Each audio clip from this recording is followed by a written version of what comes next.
نو دا داسې ورځې دي لنډې ورځې دي د روزو اهتمام پکې پکار دی که یو سړی وایي چې یاره زه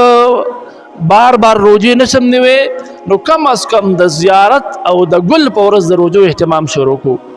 او دغه شانتې شپې اوږدې دي نو چې کوم نارینه حضرات دي هغو ته درخواست دا دی چې په نارینهو ته درخواست دا دی چې په دې اوږدو شپو کې الله ته د سهار مانځله جومات ته راځئ د ماسخوتن مانځله جومات ته راځئ او دغه شانتې ټولو خلکو ته درخواست دی چې په دې اوږدو شپو کې د تهجد اهتمام شروع کړو او بیا الله نه دعاګانې غواړو چې الله به زموږ دعاګانې قبلوي او چې کله په دعا کې د سترګو نه اوښکې وبهیږي دغه دعا الله قبلوي یو حدیث کې راځي نبی علیه السلام فرمایي چې د کم دعا نه مخکې درې ځلې یا بعض علما فرمایي یو حدیث کې نبی علیه السلام فرمایي چې د کم دعا نه مخکې درود شریف وویل شو په آخر کې درود شریف وویل شو دغه دعا الله رب العزت قبلوي